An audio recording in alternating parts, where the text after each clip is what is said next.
The stars looked different from the bridge of the ESS Aurora. Captain Jake Morrison stood with his hands behind his back, watching the endless black space through the main window. His crew moved quietly around him, checking systems and monitoring their course through the Outer Rim territories. "Captain, I'm picking up something strange on the long-range communications array." Lieutenant Amy Rodriguez turned from her station, her dark eyes showing concern. She had been monitoring space chatter for 3 hours without finding anything interesting. Now her equipment was buzzing with activity. Jake walked over to her station and looked at the dancing lights on her screen. "What kind of strange, Rodriguez?" "It's not human, sir, but our translator is managing to decode parts of it. The signal is coming from about 40 light-years away, near the edge of our exploration range." Dr. Paul Henderson looked up from his research tablet. The ship's science officer was a thin man with graying hair, who spent most of his time studying alien life forms that might exist in the galaxy. So far, humanity had found plenty of dead worlds, but no living aliens. "May I hear it, Captain?" Jake nodded. Rodriguez pressed a button and strange sounds filled the bridge. The alien voice was high and musical, but underneath the beautiful tones was something that made everyone uncomfortable. Fear. The ship's computer worked to translate the message. Words appeared on the main screen in broken English. "Help. World's dying. Creatures from void. Consuming everything. Anyone who hears this, please help us." The bridge fell silent. Commander Lisa Barnes, Jake's second-in-command, stepped forward. She was a careful woman who always thought before acting. "Sir, this could be some kind of trap. We've never encountered alien life before. We don't know what we're dealing with." Jake studied the message as more words appeared on the screen. The aliens called themselves the Velthari. Their message described creatures called devourers that were destroying their worlds. The transmission showed star charts and locations of their home system. "Dr. Henderson, what do you think?" Jake asked. Paul adjusted his glasses and looked at the data flowing across his screen. The mathematics in their star charts are consistent with real stellar positions. The fear in their voice seems genuine. "If this is a trap, it's incredibly sophisticated." Chief Engineer Danny Kim spoke up from his station near the back of the bridge. "Captain, I've been analyzing the signal strength. Whatever is sending this message has power sources we can barely understand. These aliens are far more advanced than us." Jake felt the weight of command pressing down on him. The Aurora was an exploration ship, not a military vessel. They had weapons for defense against pirates or dangerous wildlife, but nothing designed for real combat. His crew of 120 people had signed up to explore new worlds and make first contact with alien life. None of them had expected to receive a distress call from a dying civilization. "Rodriguez, can we send a reply?" Jake asked. "Yes, sir. I think I can modify our communications array to match their frequency." Security Chief Maria Santos stepped onto the bridge. She was a former Marine who had joined the exploration service to see new worlds.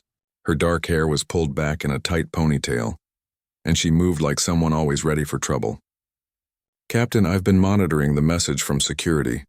If these aliens are telling the truth about creatures that destroy civilizations, we should inform Earth Command before taking any action." Jake nodded. "Send a full report to Earth Command, but also prepare a response to the Velthari.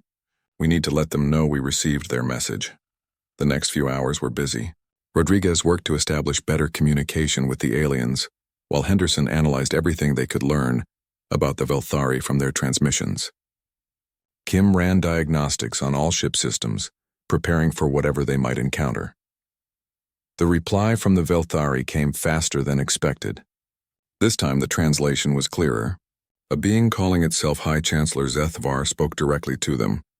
The alien explained that the Velthari were a peaceful species that had never encountered hostile life before.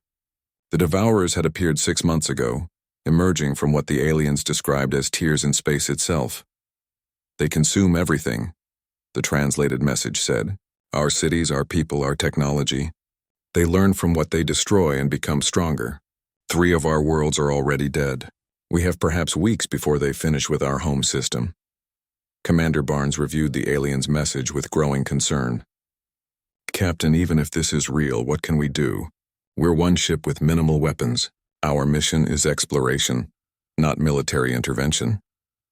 Jake walked to the main window again and stared out at the stars. Somewhere out there, an entire civilization was dying. Earth had only achieved faster-than-light travel 15 years ago. Humans were still the new kids in the galaxy, assuming there was anyone else out there to meet. "Sir," Rodriguez called out, "Earth Command is responding to our report." The message from Earth was exactly what Jake had expected.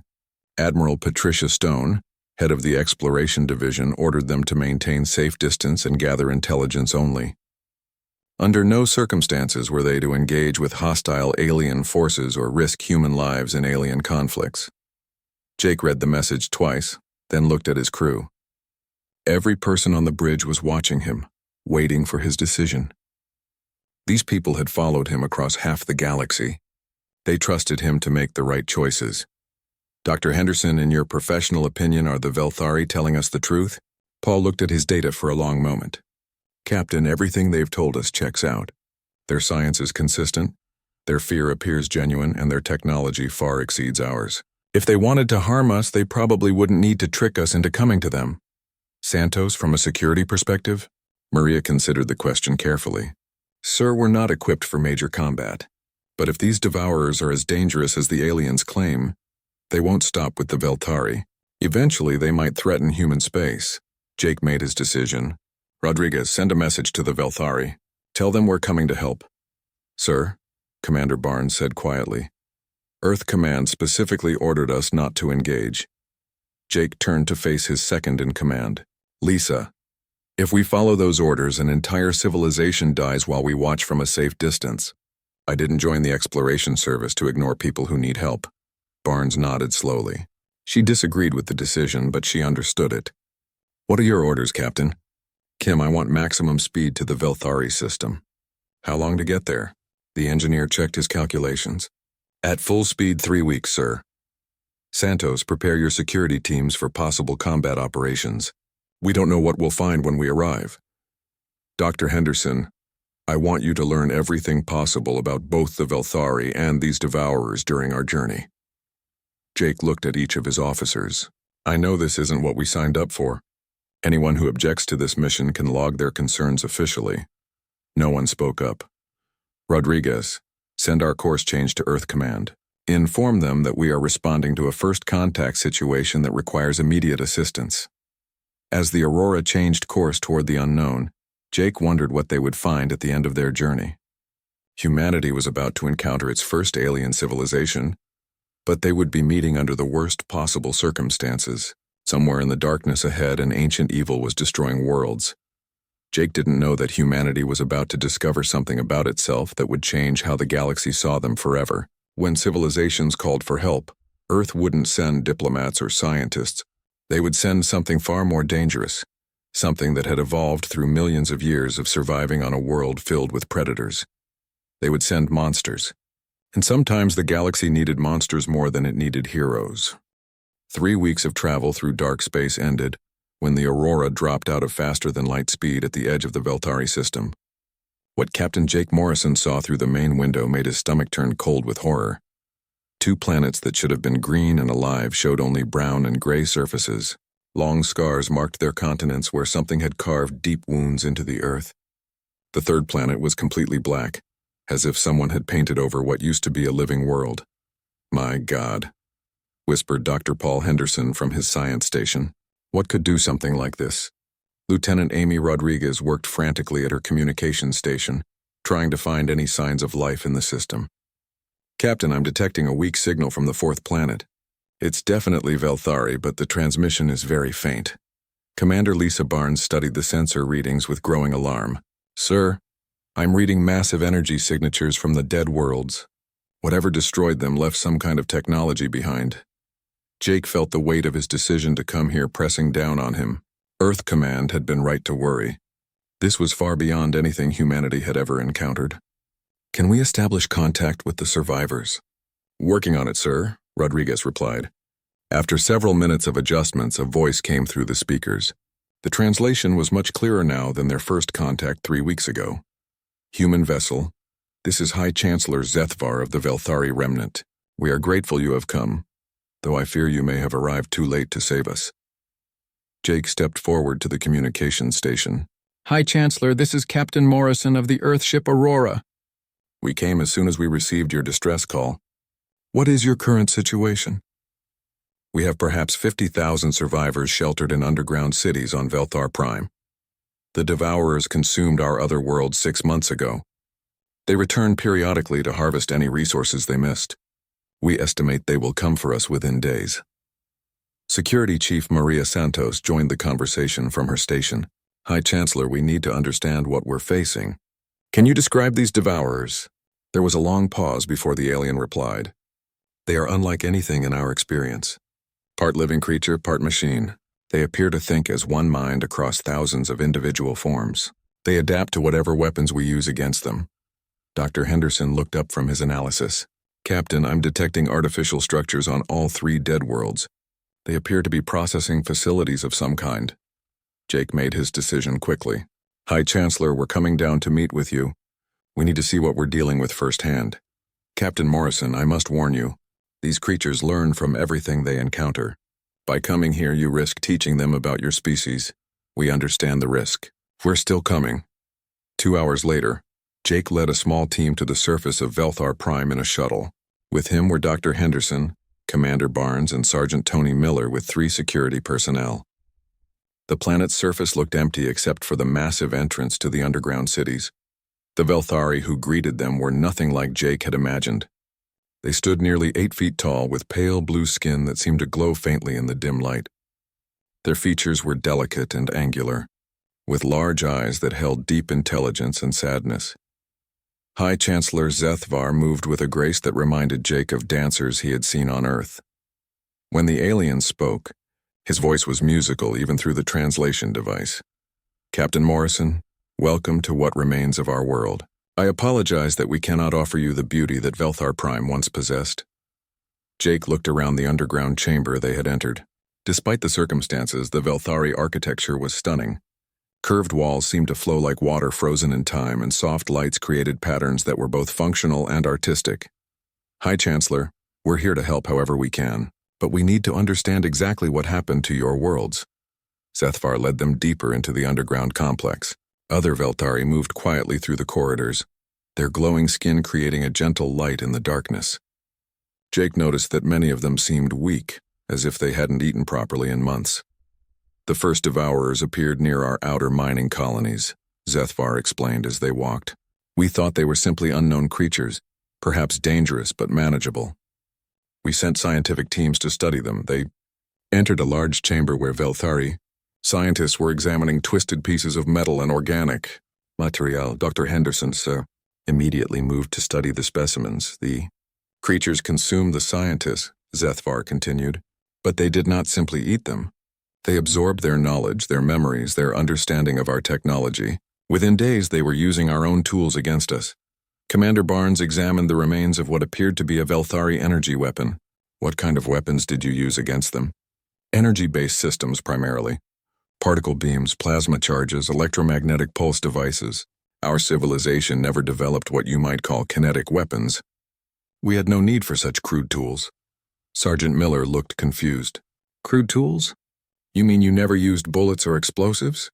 Zethvar's large eyes showed puzzlement. Your species still uses projectile weapons? How interesting. Dr. Henderson called the team over to examine a devourer corpse. The creature was roughly humanoid but covered in metallic plates that seemed to grow from its flesh. Cables and wires were woven through its body like veins, and its head contained both organic brain tissue and electronic components. This is incredible, Henderson whispered. It's like someone tried to create the perfect combination of biological evolution and technological advancement. Jake studied the creature's claws, which appeared to be made of the same energy-resistant material as Velthari ship hulls. How do they reproduce? How do they spread? They do not reproduce as we understand it, Zethvar replied. They convert existing life forms and technology into more of themselves. Each world they consume provides materials for creating more devourers. Lieutenant Rodriguez's voice came through Jake's communication device. Captain, I'm detecting movement on the system's edge. Something big is approaching. Jake felt his blood turn cold. How long do we have? Based on their current speed, perhaps 18 hours before they reach this planet. Commander Barnes looked at the Velthari leader. High Chancellor, do you have any defensive systems left? Very few. Our remaining energy weapons proved useless after the first encounters. The Devourers adapted to them within minutes. Sergeant Miller examined the Devourer corpse more carefully. Captain, this thing's armor is designed to deflect energy weapons, but I'm not seeing any protection against physical impacts. Dr. Henderson looked up from his analysis. Tony's right. Their adaptation seems focused on energy-based threats. They've probably never encountered species that use kinetic weapons.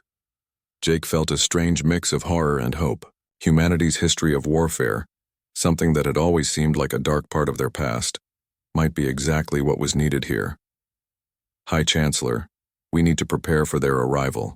Can your people help us set up defensive positions? Sethvar looked uncertain. Captain, we are not warriors. Our species evolved on a world without large predators. We have never fought for survival as you seem to have. Jake realized then that the Velthari had never experienced what humans considered normal. They had never known war, never dealt with creatures that hunted them, never had to become dangerous to survive. Rodriguez, Jake called through his communicator. Contact the ship. I want Chief Kim to start manufacturing every explosive device he can make from our supplies, and have Santos prepare her teams for ground combat. As they prepared for the coming battle, Jake wondered if humanity was about to reveal something about itself that would change how the galaxy saw them.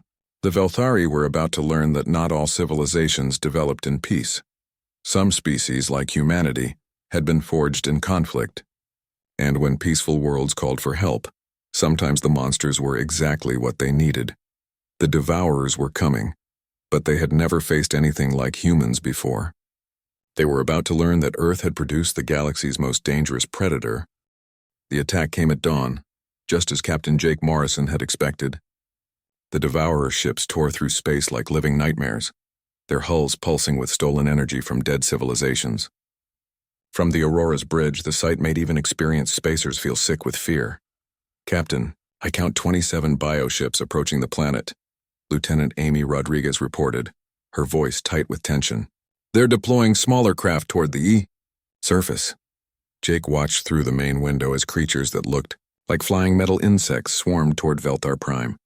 Each one was the size of a human fighter craft, but they moved with the fluid grace of living things.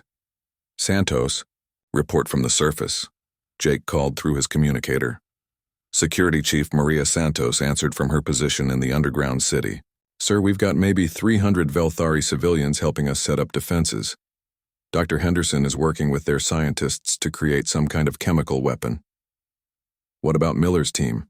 Sergeant Miller has positioned his Marines at the main entrance tunnels. We've rigged Chief Kim's explosive charges throughout the upper levels. Jake felt the familiar weight of command. His crew was scattered across an alien world, preparing to fight creatures they barely understood. Rodriguez, patch me through to all teams. All stations, this is Captain Morrison. Remember, these things adapt to energy weapons quickly, but they haven't faced kinetic weapons before. Use everything we've got. Bullets, explosives, even rocks if you have to. Make them learn the hard way. The first Devourers landed near the entrance to the underground city like drops of liquid metal that suddenly formed into killing machines. Each creature stood 7 feet tall, covered in plates that seemed to shift and change as they moved. Their heads held multiple eyes that glowed with cold intelligence. Sergeant Tony Miller watched them through his scope from a concealed position. Ugly things, aren't they?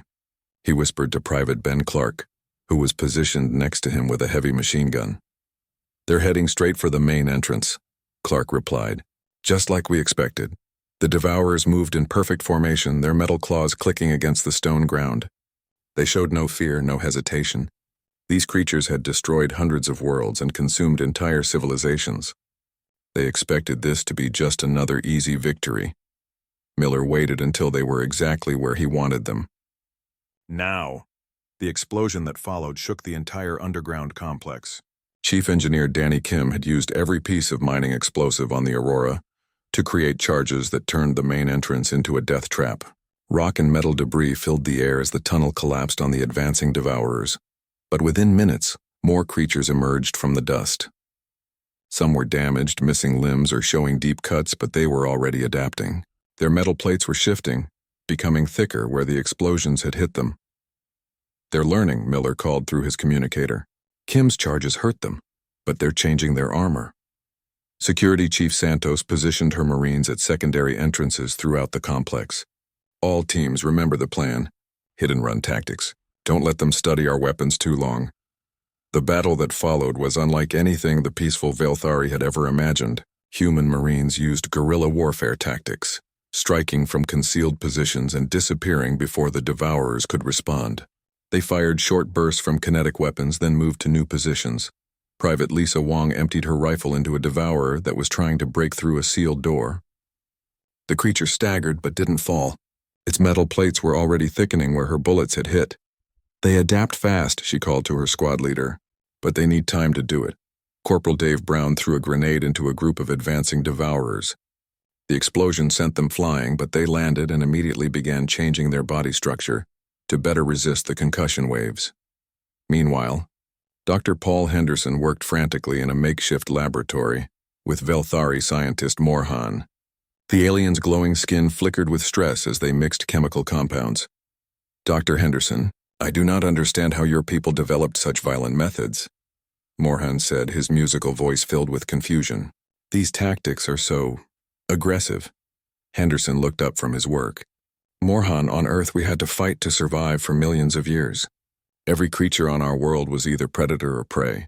We learned to be both.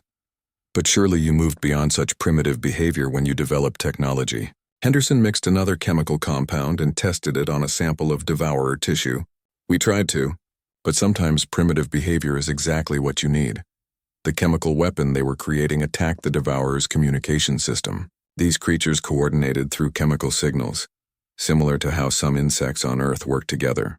Henderson's mixture would disrupt those signals, causing confusion in their ranks. Back on the surface, the battle was growing more desperate.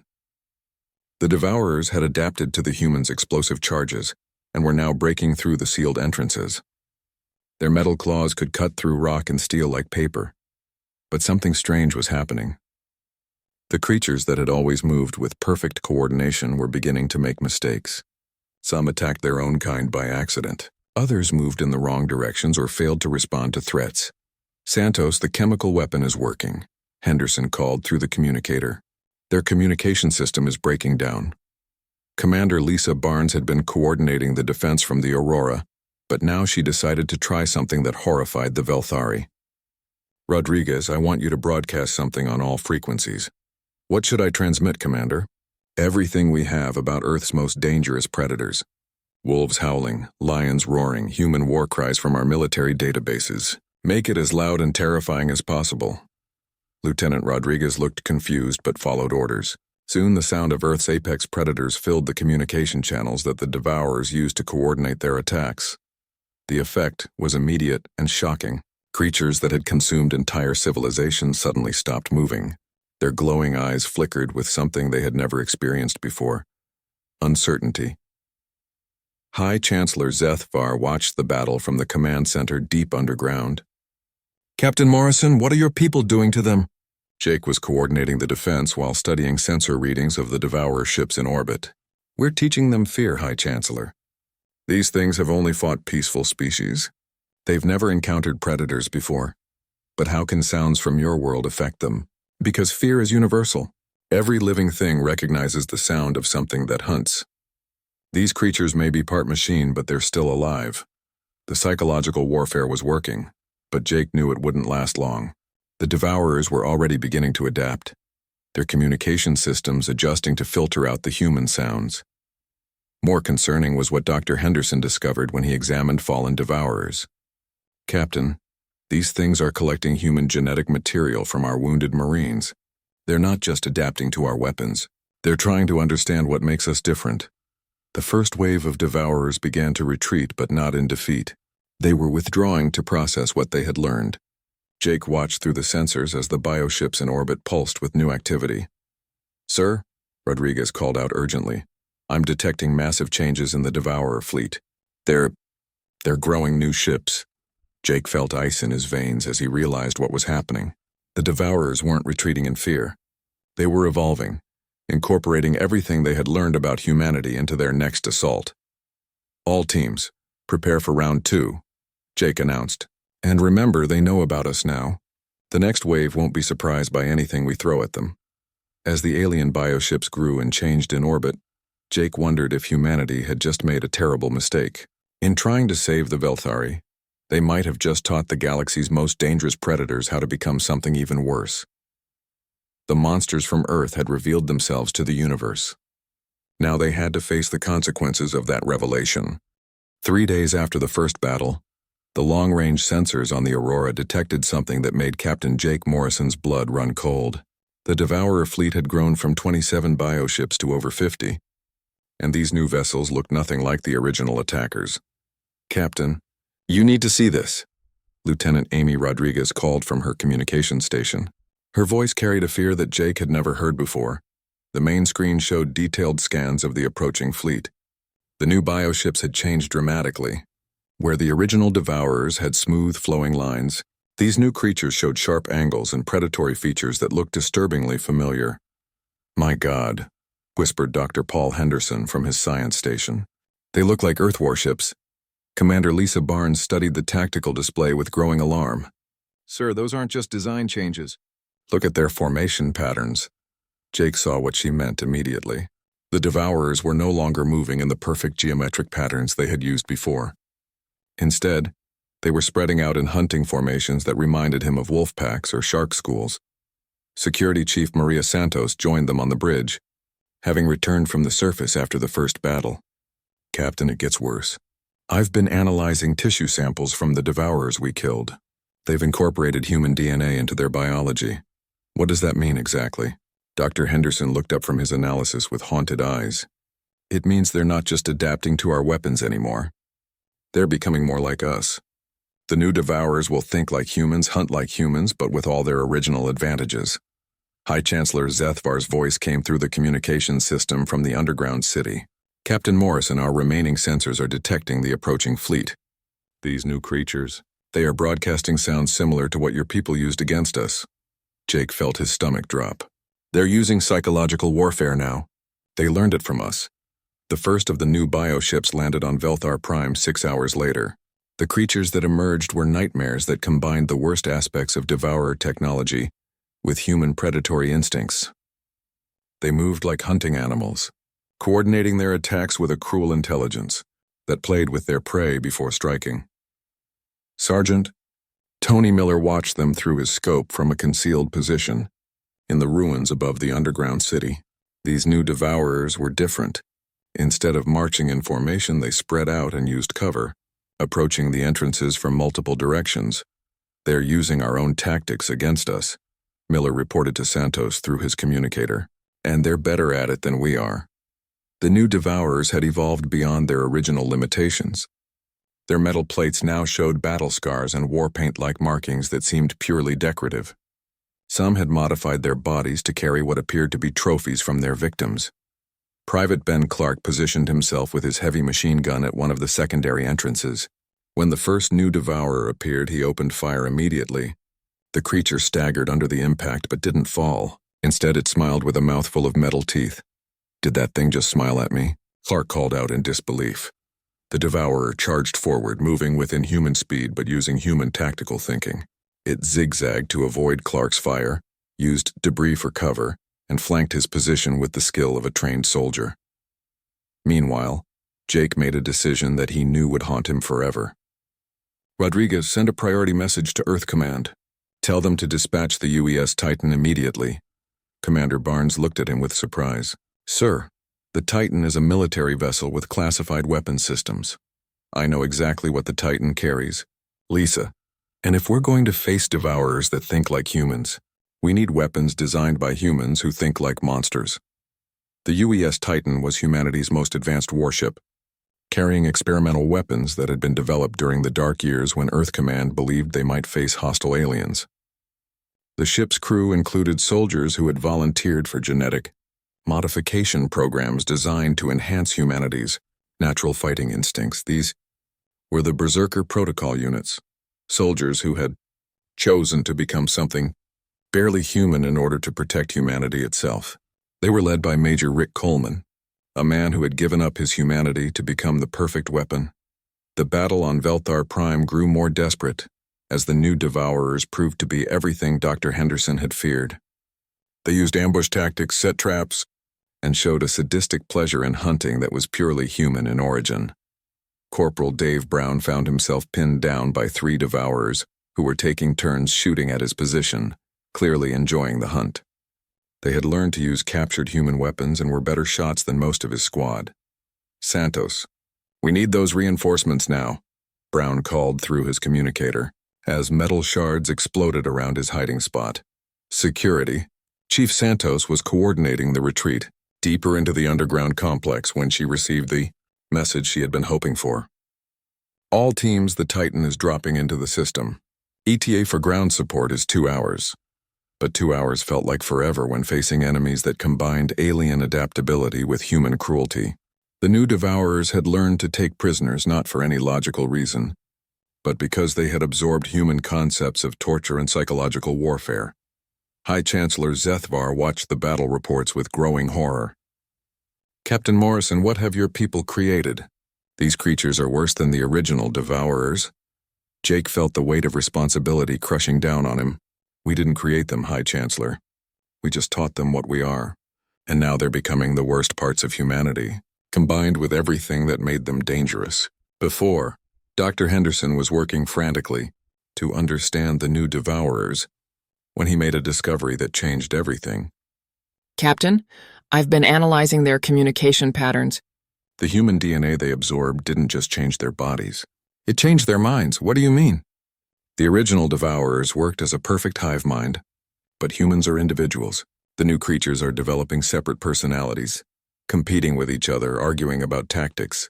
Their unity is breaking down. This gave Jake an idea that was either brilliant or suicidal. "Rodriguez, can you hack into their communication frequency?" "I think so, sir." "What do you want me to transmit?" "Everything we have about human civil wars, betrayals, and conflicts. If they're becoming more human, let's teach them about the worst parts of human nature." Lieutenant Rodriguez began broadcasting historical records of human warfare, focusing on examples of humans fighting each other. She transmitted stories of betrayal, civil wars, and the dark side of human competition. The effect on the new devourers was immediate and catastrophic. Creatures that had been coordinating perfectly suddenly began questioning each other's decisions. Some broke off from their units to pursue personal glory. Others began competing for the best hunting grounds instead of working together. When the UES Titan arrived in orbit, Major Rick Coleman and his Berserker units dropped to the planet's surface to find the Devourer forces in chaos. The enhanced soldiers moved through the battlefield like living weapons, but they found that their most dangerous enemies were fighting each other as much as they were fighting humans. Coleman studied the situation through his enhanced vision systems. His genetic modifications had changed him into something that was barely recognizable as human, but his tactical mind was sharper than any normal soldier's. "Aurora Control, this is Coleman.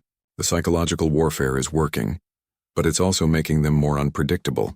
These things aren't just adapting to us anymore. They're becoming us." Jake realized that humanity had solved one problem by creating a potentially worse one. The Devourers were no longer a united force, but individual monsters with human cunning and alien power were possibly more dangerous than a coordinated hive mind. As the battle raged on the surface, Jake wondered if they had saved the Velthari only to doom the galaxy to something far worse than the original Devourers. The final battle began when the massive Devourer mothership descended from orbit like a falling mountain of metal and flesh. Captain Jake Morrison watched from the Aurora's bridge as the enormous bioconstruct settled over the ruins of the Velthari capital city. The ship was easily 10 times larger than any human vessel, and its hull showed the absorbed technology of dozens of consumed civilizations. "Captain, the mothership is deploying ground forces," Lieutenant Amy Rodriguez reported, her voice tight with exhaustion after days of continuous battle. "I count over 1,000 individual creatures." But these weren't the same Devourers they had fought before. Dr. Paul Henderson studied the sensor readings with growing fascination and horror. The creatures emerging from the mothership showed clear signs of internal conflict. Some groups were fighting each other before they even reached human positions. "The psychological warfare is working better than we hoped," Henderson observed. "They're becoming more human every hour, including all our worst traits." Major Rick Coleman's voice crackled through the communication system from his position on the planet's surface. His Berserker units had been fighting for 3 days straight, and the genetic modifications that made them barely human had pushed them to their absolute limits. Aurora Control, the enemy is fragmenting. We've got Devourer units attacking other Devourer units. Whatever you did to their heads, it's tearing them apart from the inside. Security Chief Maria Santos coordinated the defense from the underground command center. Her Marines were exhausted, but the humans had something the Devourers were only just learning about: the ability to keep fighting even when logic said they should surrender. All teams. The enemy is confused but still dangerous. Stay alert and keep using hit-and-run tactics. High Chancellor Zethvar approached Santos in the command center. The tall alien moved slowly, his glowing skin dimmed by exhaustion and grief. Security Chief Santos, I must ask you something that troubles me deeply. Santos looked up from her tactical display. What is it, High Chancellor? Your people have saved us, but in doing so, you have revealed something about yourselves that frightens me. You fight with a joy that we do not understand. Some of your soldiers seem to enjoy the violence. Santos considered her words carefully. The Velthari were peaceful by nature and couldn't comprehend how humans could find satisfaction in battle. High Chancellor, we don't fight because we enjoy killing. We fight because we're good at it, and sometimes being good at terrible things is necessary. On the surface, Corporal Dave Brown and his squad were pinned down by a group of Devourers who had taken positions in the ruins of a Velthari building. But something strange was happening. The enemy creatures were arguing among themselves, their mechanical voices rising in what sounded like anger.